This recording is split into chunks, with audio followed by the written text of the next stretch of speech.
தஸ்ரீஉல் மாசியா, பாவத்தை நம்ம தான் முதலாவது இன்ட்ரோடியூஸ் பண்ணுறது.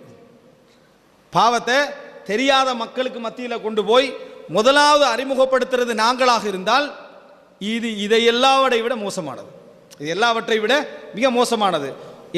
உங்களுக்கு பின்னால் உங்களோட அறிமுகத்தால் இந்த பாவத்தை யாரெல்லாம் செய்தார்களோ அத்தனை பேருடைய தீங்குகளும் உங்களுக்கும் ஒரு பங்கு உண்டு. அதை நீங்கள் மரணித்தாலும் உங்களுக்கு அந்த பங்கு என்ன செய்யும்?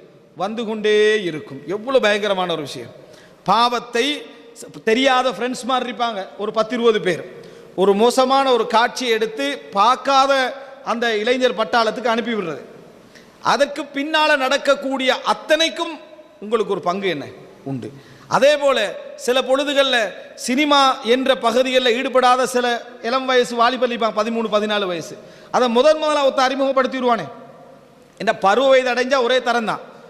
வீட்டில் உள்ள நிறைய பேர் கெட்டு போகிறது எங்கே வச்சு? பாடசாலையில் வச்சு தானே. பிள்ளைகளுடைய அறிமுகம் என்ன காரணமாக கெட்டு போகிறாங்க? அந்த பிள்ளைகள் கெட்ட ஒரு பிள்ளையோடு ஒரு நல்ல பிள்ளை பழகிற டைமில் அவனும் பருவ வயது அடைந்தவன், இவனும் பருவ வயது அடைந்தவன். அவன் வீட்டு சூழலை கொண்டு வந்து இங்கே அப்ளை பண்ணின உடனேயே அவனது அத்தனை பாவத்தாலையும் 4 பேர் என்ன செய்வான்? கெட்டு போவான். இந்த அத்தனை பாவத்துடைய கூலி யாருக்கு போய் சேரும்? அவனுக்கும் போய் சேரும், இவனுக்கு ஒரு பங்காக என்ன செய்யும் இருக்கும். இதுபோல எந்தெந்த பாவத்துக்கு நம்ம காரணமாக இருக்கிறோம் என்பதை பார்க்கிறோம். யாருக்குமே தெரியாத ஒரு அவதூறு செய்தியை பரத்தி விட்டுருவோம். யாருக்குமே தெரியாத ஒரு அவதூறு செய்தியை பரத்தி விட்டுருவோம். நீங்க தான் முதலாவது பரத்தினவர் அந்த ஊரில். அத்தனை பேர் பங்கு யாருக்கு வந்து சேரும்?